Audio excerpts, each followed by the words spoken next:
Hey guys, Dennis here, Muddy Water Search and Recovery, and we'll give it a bit to see if anybody jumps on.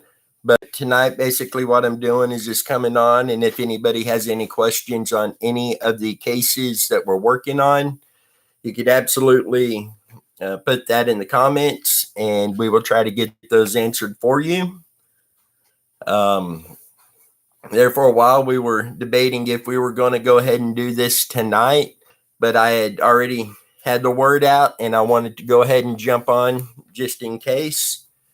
I can tell you we will be doing more of this style live feed with Chrissy and Megan joining us on those, just so we could answer questions on cases. I know a lot of people reach out to us and they've got questions on different cases. So instead of waiting for us to upload a video, these live feeds would be a perfect time for you guys to ask those questions and we can cover the questions on that particular case at the time. Hey Laura, how you doing?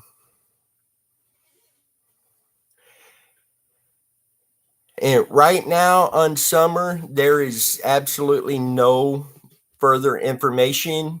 Law enforcement are saying that what information they do have, they cannot release. Obviously, they got to protect the integrity of their investigation, and we are monitoring that. We're continuing to dig into it, and right now with Summer, it's beyond baffling that there is no type of answers yet. But we are continuing to work on it as well, and as we do get more information on it, we will get that out to you. It's good to hear, Laura. And Chrissy was going to be here tonight, and then she went home, and I'm not sure she was supposed to come back. Absolutely pray they locate Summer. We've got two cases that are 5-year-old kids. We got a case that's a 3-month-old baby. It's heartbreaking and just absolutely mind-blowing, the evil that's out there. And like the Summer case and the other 5-year-old Michael, there could be abduction involved. That could be why there's no obvious evidence coming forward on those. So there is still a chance that they were abducted. Kids like to wonder. They could have wandered off and just not been found yet. Unfortunately, as much time has passed in a situation like that, likely wouldn't be a good outcome. But it's mind-blowing. Some of the teams that have been on the ground in Tennessee on the Summer case, these areas, they searched multiple times, and having cadaver dogs and bloodhounds and drones and divers, they literally covered all the bases as far as search teams go. And the amount of area they actually covered was, I don't want to say excessive because it's never excessive, but I feel it was more than adequate as far as if she had wandered off and gotten lost. When it comes to abduction, I can't rule it out, but it's hard for me to 100% lean that way. But hopefully something comes out very soon on this. Absolutely, Laura, very hard on the teams. You've got the emotionally and mentally, especially this case, knowing this is a 5-year-old girl. The physical side, the terrain, the little to no sleep, the stress, the worry covers all three. What they go through out there, hard is, it don't get, wow. I'm even getting at a loss for words on this, but it is definitely one of the hardest things anybody can do is being on a search team looking for a child. And what you go through mentally is just no words for it. And then when you look at it, some of these cases when a child is missing and family are innocent, done nothing to be involved, so to speak, not suspects, trying to fathom what the families go through as well.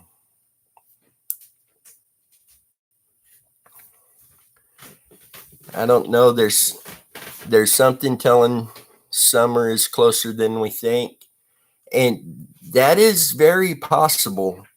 And while they did have cadaver dogs out there searching, obviously they're not going to have those dogs in every area that's there. That would have been almost impossible, I think, at that point.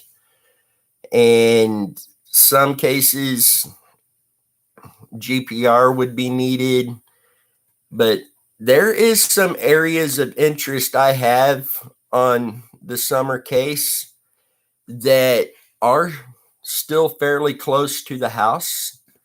I'll be honest with you, I've got 2 spots of interest that are actually on the property.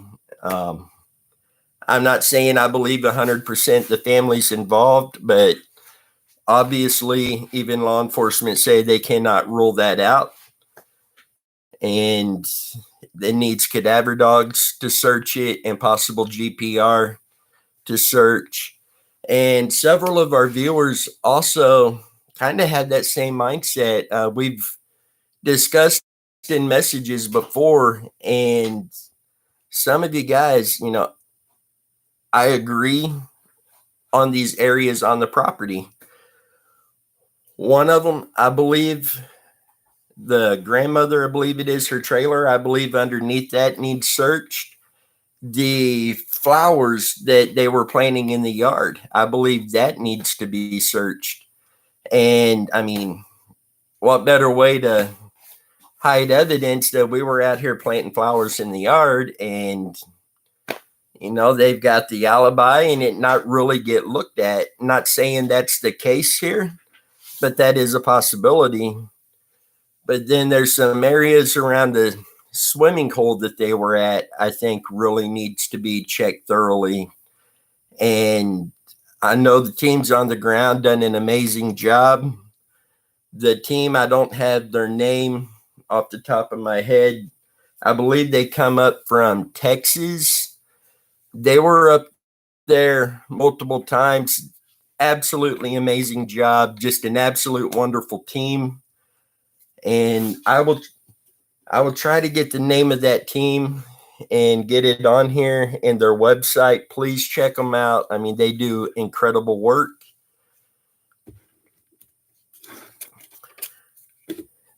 Then let's see. Did get some good news just a bit ago, and we're going to do a video on these later.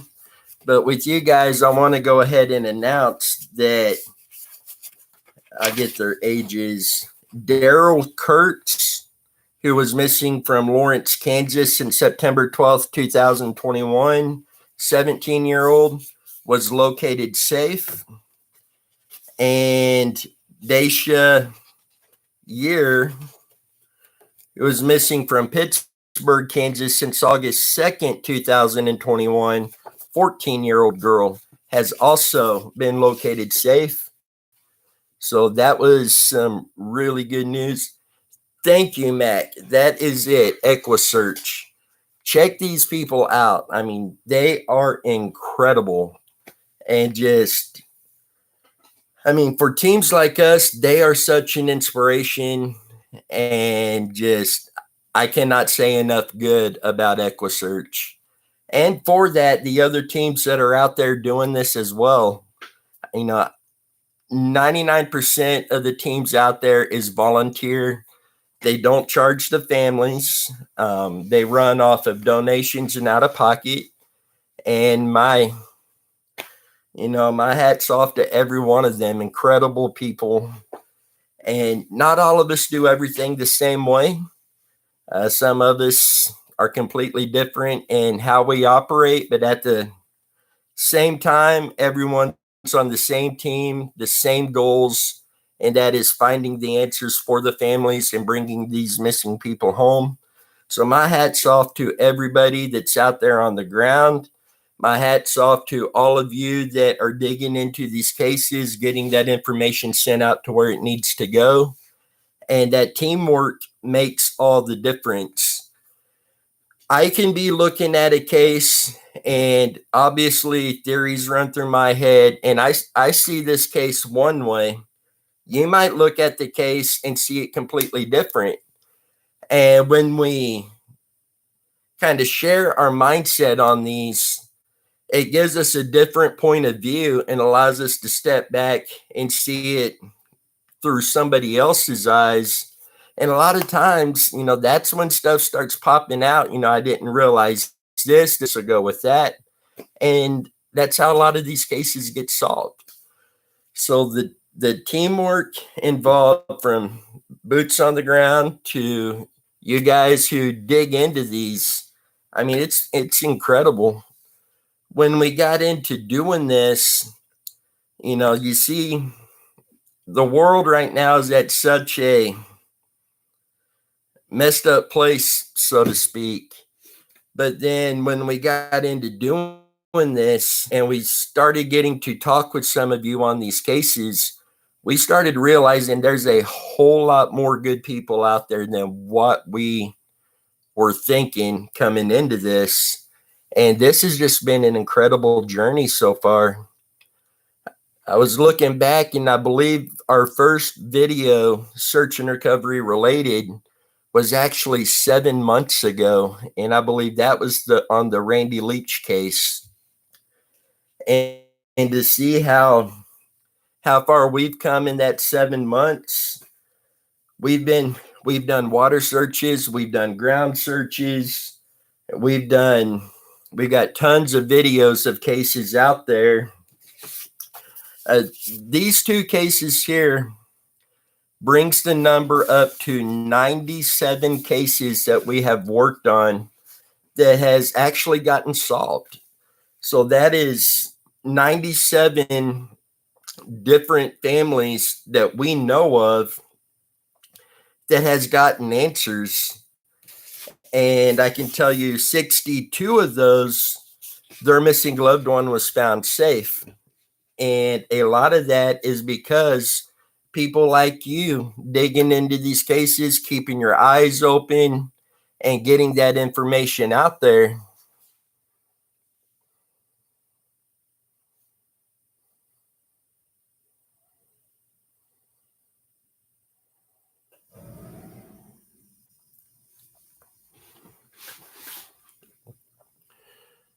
When Candace done the interview, can anyone remember when they were by the swing?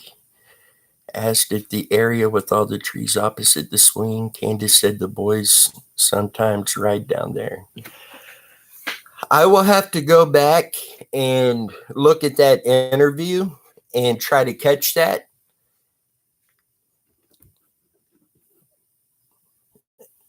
It's interesting. Let me write that down real quick.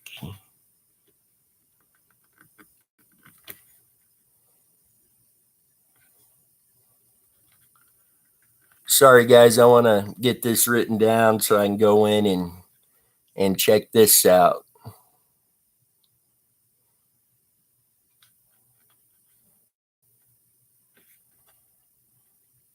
Okay. Yeah, I will get that checked out and go back and watch that and try to catch that. Oh, it's been removed.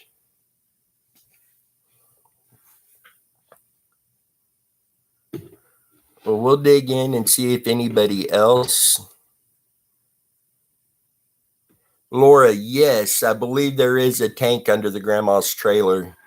And that's where I think really needs to be checked out.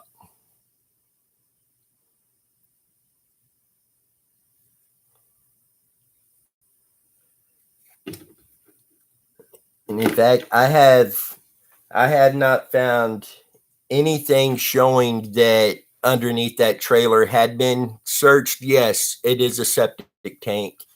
And I have not found where that has actually really been searched or looked at.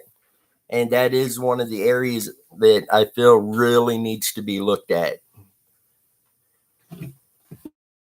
There's a lot about this case that it's almost like there was so much convenience that the family was involved of where they could have put her, etc. That it's mind blowing to me personally. I feel like the area around their property was searched very thorough, but I don't feel that the property itself was actually searched enough. I may be wrong on that. That is my personal opinion. But I think that whole property, including that septic tank, really needs to be searched. And I still want to see what I could find about that area with all the trees opposite of the swing. Right. The time frame did not. I mean, there was so much inconsistency with that it's just it blows my mind that I've seen cases where there's been charges brought up on less than this. And at this point, I'm surprised we haven't heard that the family, or at least some of the family, is actually a suspect. And I would hate to see that. As bad as it would be for it to not be family related, to me, it's more heartbreaking when it is, to know that somebody can do this to their child.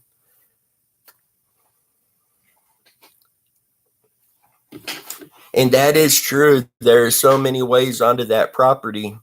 At first, we were led to believe that basically the only way you would access it is through the front because it was so thick around the property.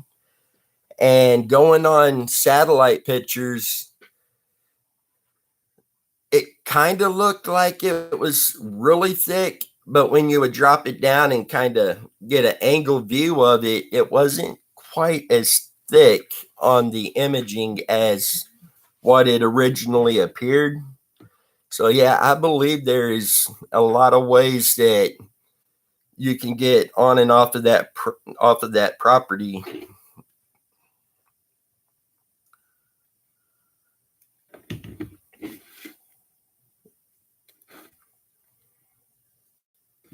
Yeah, I want to look further into that as well. Absolutely, Laura. I mean, I've got my daughter just turned 11 and my son is 7, and I couldn't even think of what life would be without them. And to know that there are parents out there who actually do something like this to their kids, I mean, that's a whole new type of evil, and I don't understand it. It's probably best that I don't understand it, but it's just unreal how evil people can be.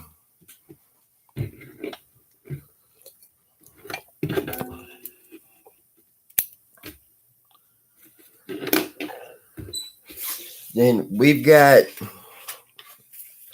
I counted the number of cases we're actually working. Hi, Abby, how are you doing?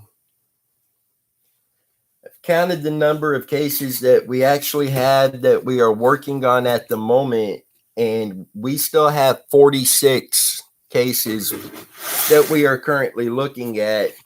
Some of these law enforcement have said that they have evidence that it is runaways. And I mean, obviously, a search and recovery team, there's not a lot we can do when it comes to a runaway. but we do try to get the case out to you guys out in the public so there's more eyes on it and more people watching to see if this person comes through their area. And the fact that even if there is evidence of a runaway, I don't really like classifying a case as a runaway because it completely changes the layout of the investigation. So even though a lot of these are categorized by law enforcement as missing, endangered, runaway, I don't like looking at them like that. And most of them do turn out to be runaways. But the one time it's investigated as a runaway, then it ends up being something else and it's not found out until it's too late.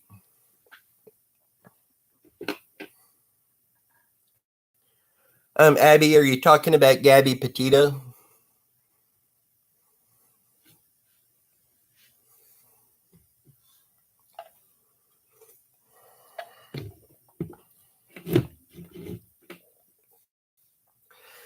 You're not kidding. I would be knocking on every door. And Abby, yes, we've been keeping up with that case and we've been trying to look into see any area that Brian may be hiding at. And Mark, with the Randy Leach, we do have the 3 areas that we will be out searching soon. And the lead that we've mentioned and the property that we have mentioned, we still have our hands tied on that. We're not allowed to release any information on that just yet. We hoped we would have some answers on that 1 to 2 weeks ago, but so far we don't. I will be making some phone calls tomorrow and seeing what's going on with that, but I will let you know as soon as possible once we have more information on it. And Laura, absolutely, without a doubt.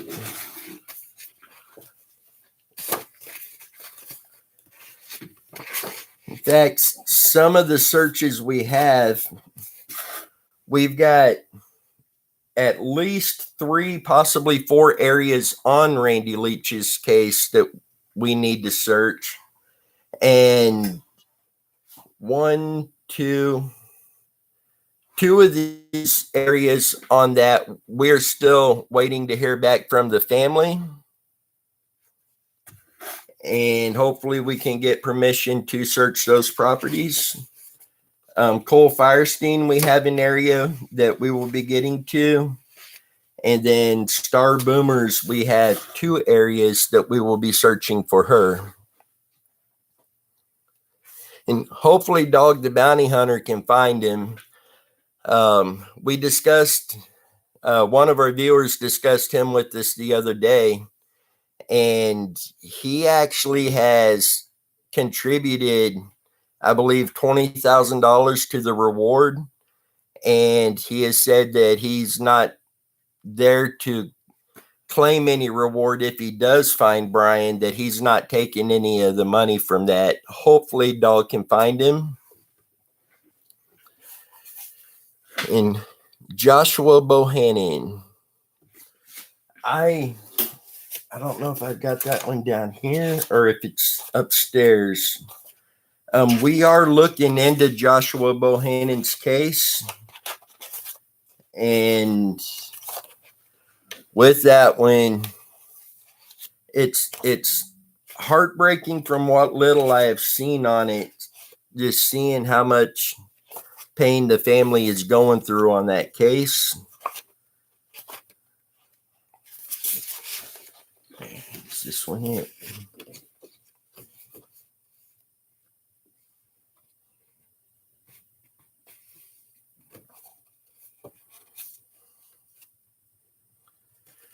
That one's not it.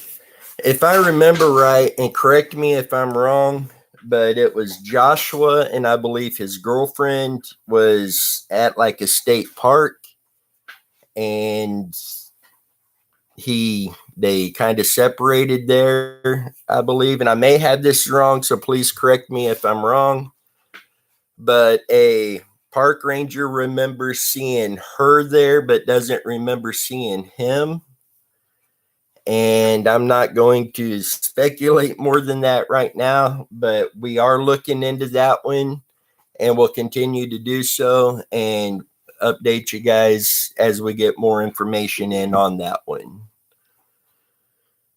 And just another heartbreaking case. And you look at all of these cases, and it's just goes from heartbreaking to more heartbreaking. Mark, Sam the Adventure Man. If I had to pick one person that's ever worked on a search and recovery team to say was my number one inspiration on doing this, hands down, without a doubt, it would be Sam the Adventure Man. I love his passion. I love his knowledge and just his willingness to help families. And Sam's the big, almost burly guy, but when you see the emotion on his face when he's out there, Sam, number one guy in my opinion, loves Sam to death. Seems like a super good guy. I haven't had the honor to speak with him. I would love to talk with him. I would love to work on a case with him, but he is absolutely wonderful.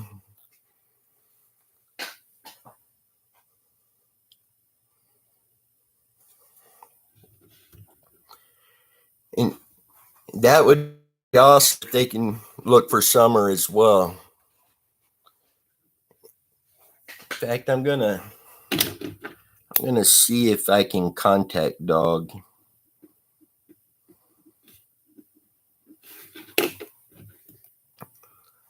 And what Dog is doing out there, while it's similar to what he normally does, it's also different. And the fact that he's out there doing this says a lot about him to me, and much respect for him doing this. And I keep moving around. I've got a different chair tonight, and this chair's got wheels, and he's moving me around. Maybe next time I shouldn't have wheels on my chair. I am a little clumsy. Yeah, Sam is very genuine. And when somebody's genuine like that, it is so easy to pick up on that. And Sam, you picked that up from the very beginning, and it stays throughout. Got the zoomies. That is funny. We have a border collie, and as you know, border collies get really high strung, and so does he. And when he does, he will start running up and down the hallway, but he will stop and look at us, and he's telling us he wants to go in the backyard, so we let him out. And he just flies all around the yard, and that was Megan's thing. His Tex has the zoomies. So when Megan sees this, she's gonna get a kick out of that. In fact, I thought she would be coming down here. She's upstairs right now. I'm gonna send her a message real quick, see if she'll come down.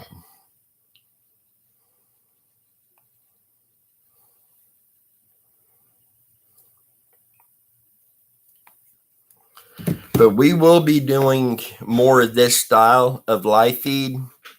When we done a live feed the other night, we were talking about, I think we were talking about some of the cases, etc. And Chrissy and Megan was here with me. And as it got deeper into it, we got to talking with some of y'all. And it was so nice to talk with you guys that we wanted to go ahead and do some live feeds like this just so we can just take some time and chat with you guys on here. And you guys following us that helps push us to want to do more, to be out here and do more. And I mean, these searches we've got coming up, we are gonna, let's see, that one we're gonna film. The Star Boomer case, one of the areas we're gonna search. We're going to try to film. It's going to depend on the property owner if they allow us to or not. But if they're okay with it, we'll be filming that one as well. The Randy Leach searches. 1, 2. I know 2 of the areas we will for sure get to film. The other 2, hopefully we will get to. It was his wife, Josh was the last seen with. He is an insulin-dependent diabetic and could not go for long without his insulin, which was found in the car with his wife. That's right. I do remember reading that about being insulin-dependent. I didn't know that his insulin was still in the car with his wife, though. That is very concerning there. And my mom is diabetic. Megan's mom is diabetic. And my mom's will go up 400-500 on her blood sugar. So insulin dependent, that is very concerning there. Here comes Megan. She thought I was done.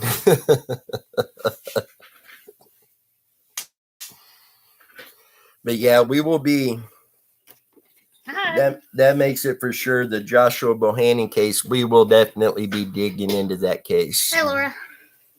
How are you? I want to write that name down just to make sure.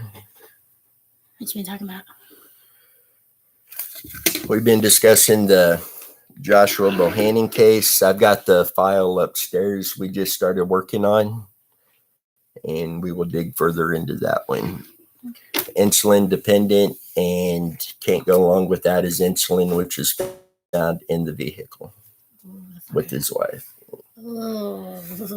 And immediate speculation off of this, no, I better not get into that just yet. But the wife is in the vehicle. Park ranger remembers seeing her there, but not him. So we need to dig into that one as soon as possible. Yeah.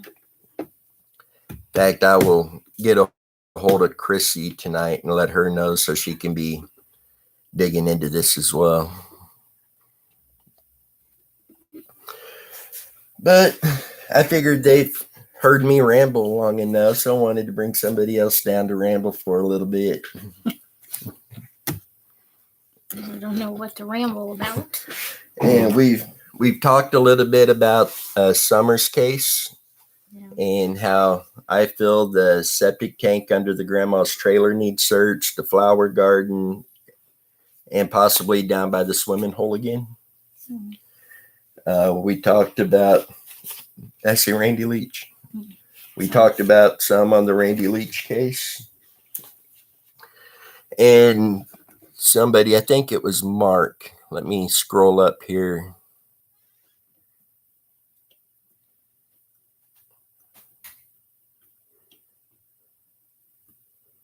I think it was Mark that said he wished we could team up with Sam the Adventure Man and help Alberta find Randy. I was telling them how there it is. Yeah, it was Mark. But I was telling them how out of all the guys that are doing this search and recovery stuff, if I had to pick my one biggest inspiration out of all of those guys, it would be Sam, just on how genuine he is. Yeah.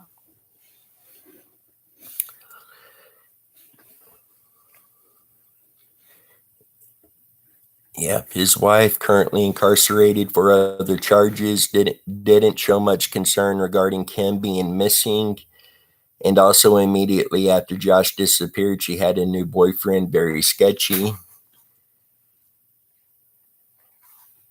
It was said his wife was wearing his shoes.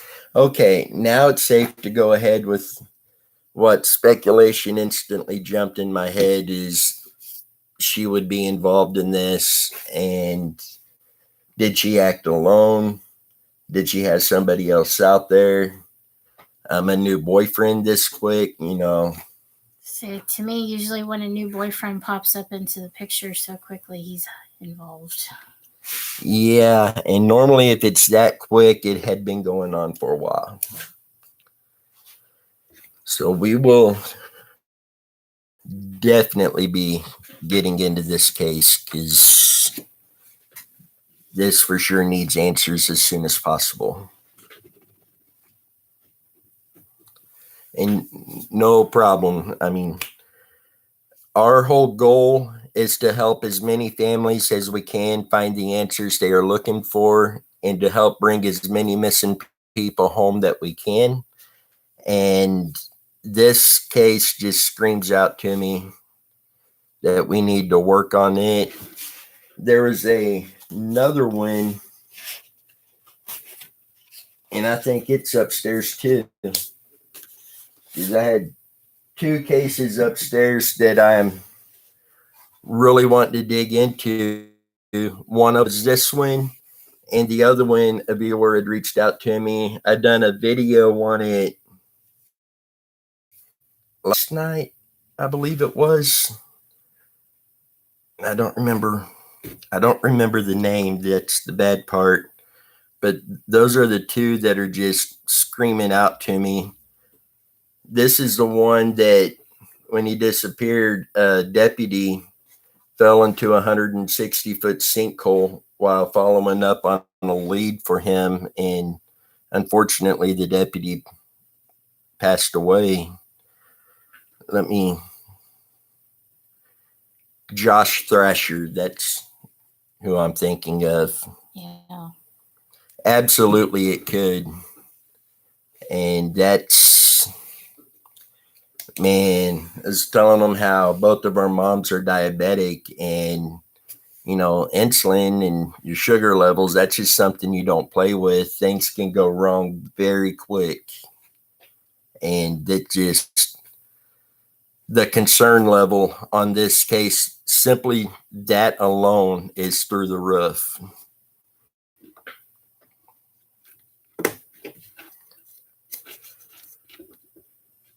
And, Yeah. Right. And It's raining. oh, it's rain. We were also getting worried if we were going to be able to do this because it's raining here and our lights and stuff have actually flickered a few times this afternoon. But so I didn't know if Chrissy was going to make it back tonight. But I let them know we're going to be doing more of this style of live feed where we can just sit and chat with them. We can discuss some of the cases and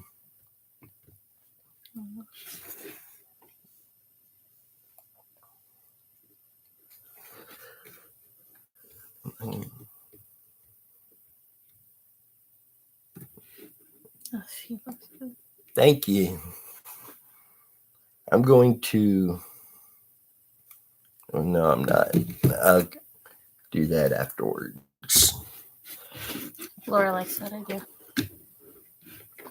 So it's just, I enjoy getting to talk back and forth with you guys like this.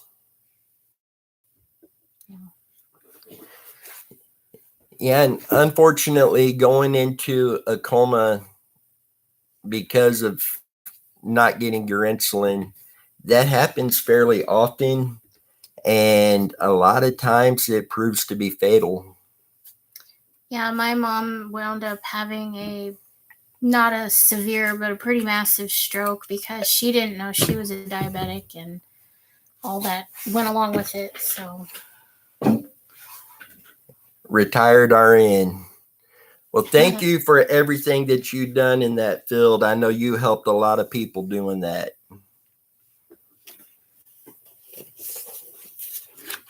Is there any of these other cases you wanted to jump in on?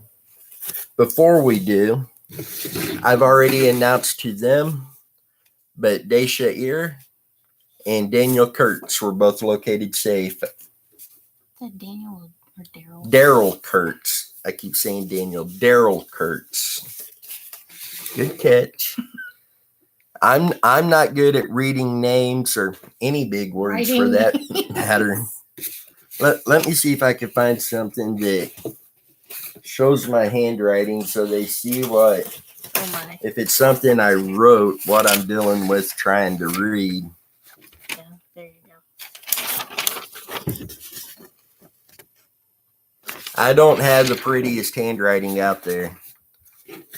And when I can't go back in and read what I wrote, that says a lot. Okay, that has a vehicle. Okay. I've got the cases kind of separated. Open cases, vehicle involved, meaning they're in a vehicle. Open cases, no vehicle. Those with search areas. These other ones. And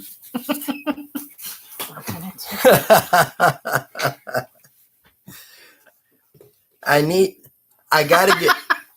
I think you did, Laura. Yeah. And I failed those. Another case that we're going to have an updated video on very soon is the May Millette case.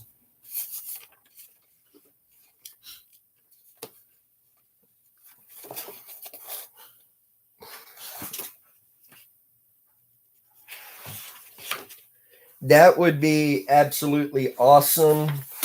I would love to speak with Josh's aunt and learn more about Josh and about the case. That I believe that would help us moving forward on this case as well.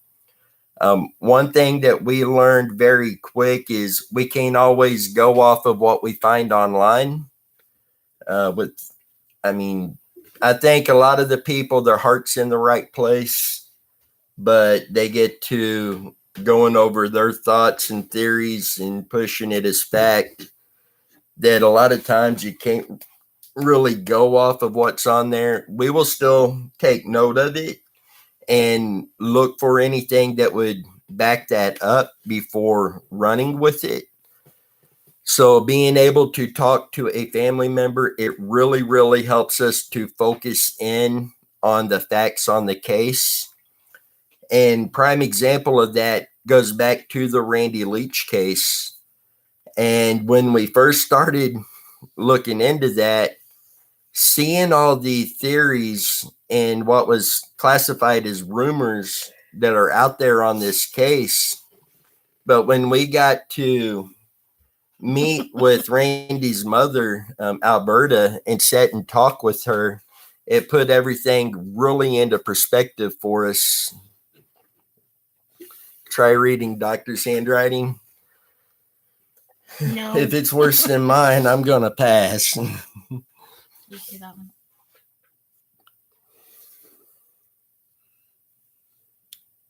That is true. A man don't disappear when a ranger has his back turned. I would actually like to speak with that ranger and talk with him about that day, because, and granted, I still have to dig a lot more into this, but something about that just initially is raising some questions with me. And not saying the ranger done anything wrong, but I would like to talk to him about that day.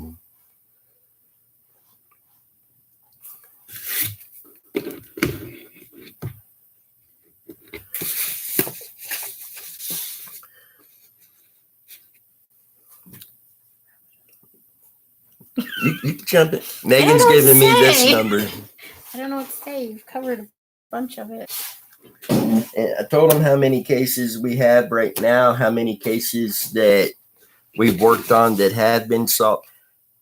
I want to make it a point too. When I say that these cases that we've worked on have been solved, we're not trying to take the credit that we're the ones who solved these. These are just cases we've been working on getting out with you guys. A lot of you have been working on these with us, and we're updating you guys that these have been found. And again, this makes 62 of them that were found safe and located safe. And one of these is a 14-year-old. Oh. The other one was 17. I was looking at Angel's case, the 3-month-old girl, just a little while ago, and they still haven't found any answers or anything on this case. And we've got a lot more digging into that one. But I have what we consider our top 10 cases. Basically what that is the cases we had the most information on. And I think I'm going to do away with the top 10, because when you've got cases like Josh Bohannon, that's a priority case to me. Yeah. And then you've got Angel, that's a priority case.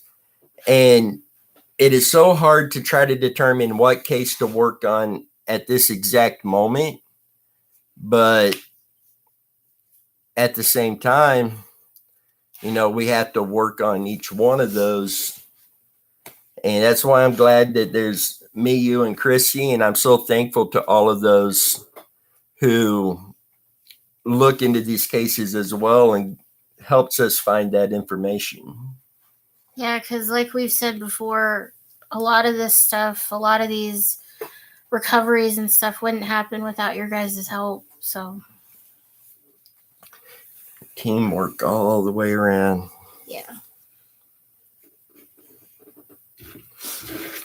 Well, with that, how did a 3-month-old disappear? At first, it was believed the lady that she was with may have been involved.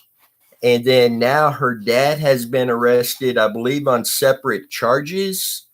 But he is saying that Child Protective Services have come out and taken the kid from him. But law enforcement investigating that has said no, Child Protective Services did not go out there to pick up Angel. So now it's being looked at as the dad being a suspect in this case. And this one is a hard one right now because the dad may have done something, but why would he tell law enforcement that Child Protective Services come out and picked up the 3-month-old, knowing they're going to verify that and them not have done it? That raises a little bit of concern for me if this was some kind of abduction. Well, I say somebody could have impersonated Child Services and said, "Oh, we're just taking her."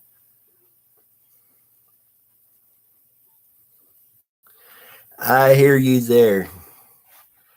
And sometimes it's hard to be nice. And when we're on a video, we try to be nice. But when the camera's not rolling and I'm sitting down here in the garage by myself, then I can let a few words out I might normally not let out. And some of these cases, I would not want to be law enforcement on, because I don't know if I can trust myself to make an arrest on some of these cases and the arrest go by the book. Yeah. I've never seen this much heartbreak as what I've seen in the 7 months that we've been doing this.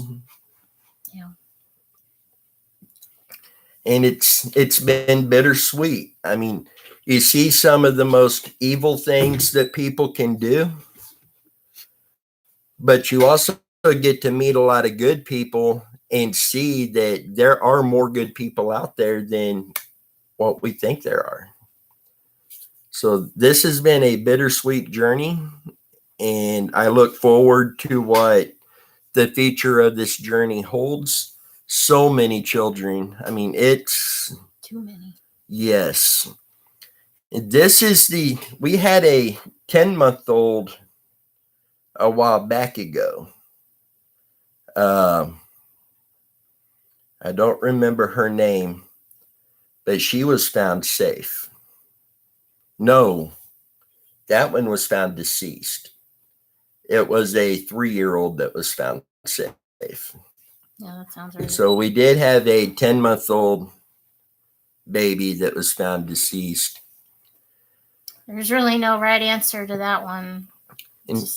I know, unfortunately, we have had a small handful of the cases that we were working on.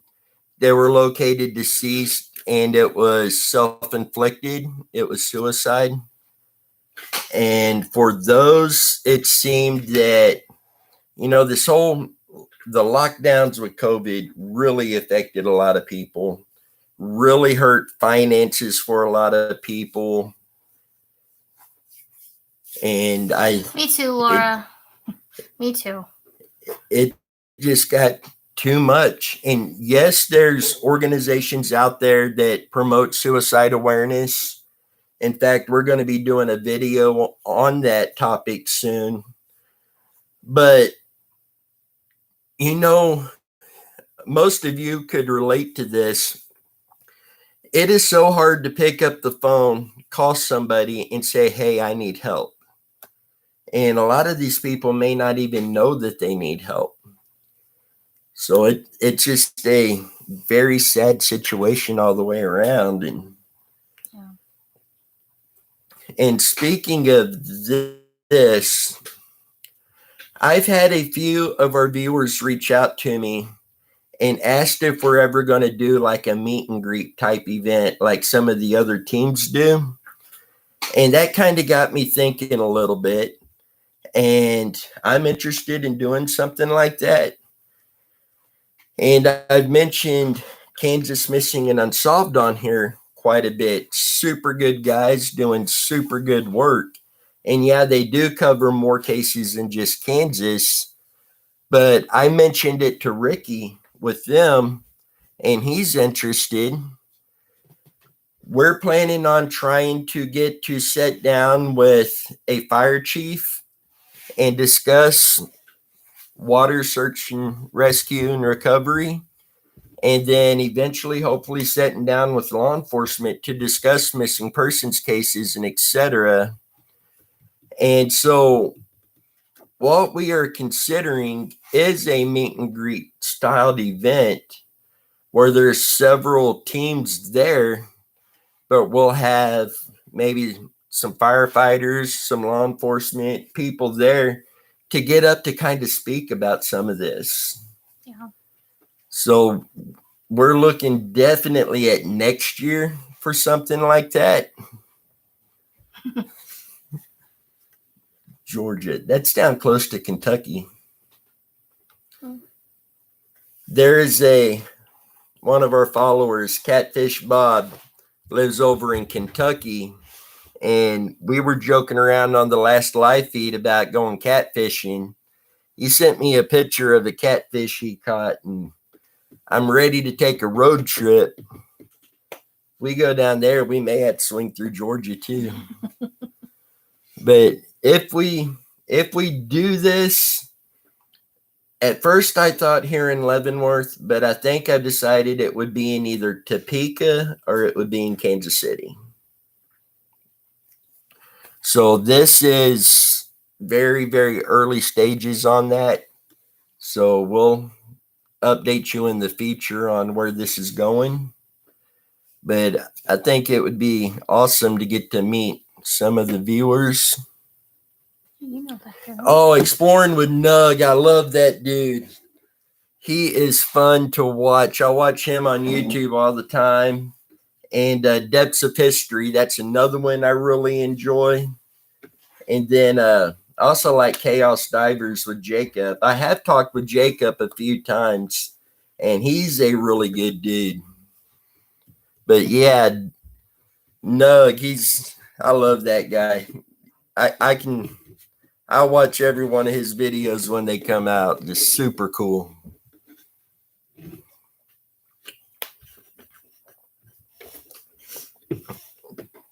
So we'll have to go to Georgia, try to get a hold of Nug, go out and do some magnet fishing. Thing with Nug, if our magnet gets hung up in the rocks, he could put his diving gear on, go and get it out.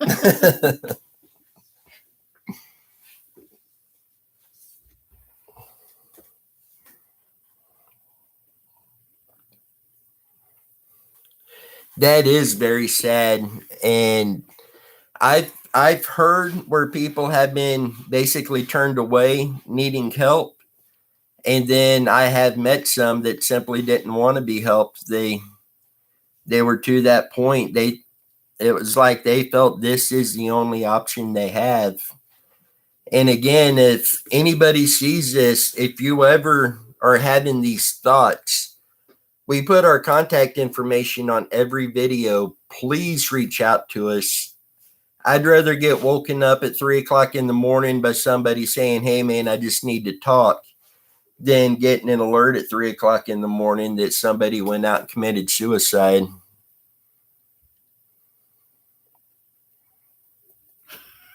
Yeah, man, those magnets, you have to on those. I mean, we have a couple of the magnets here and we're going to be getting some more soon. But when they connect together, I mean, you cannot get them apart without having like a come along to help you do that. It's amazing how a magnet that big around has so much power. And we'll be out magnet fishing up here. We got a couple areas lined up. One of them's one of my favorite catfishing spots. This one's a creek that's out off a gravel road, bridge going over it. But I want to go out there and throw a magnet in and not only see what interesting things we could pull out of there, but anything that we could pull out of there that's not supposed to be there is just going to make it a healthier environment for the fish and the other wildlife. So it's a win all the way around. So with that, at this point, I say we'll go ahead and wrap this one up. And we will do another one of these pretty soon. And we'll have Chrissy over on that one and go from there. And we will keep digging into the Josh Bohannon case. And I will be looking further into that interview with the trees on the other side of the swing where the boys would ride.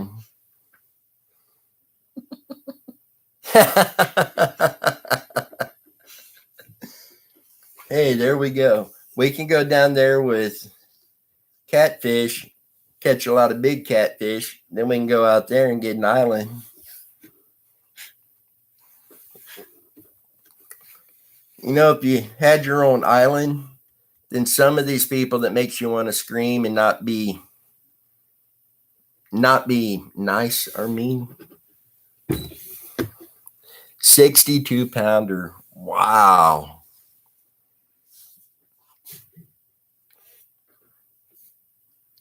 That's big. We got to go Tennessee catfishing too. Yeah. Because I love to go fishing, but catfish is one of my favorite.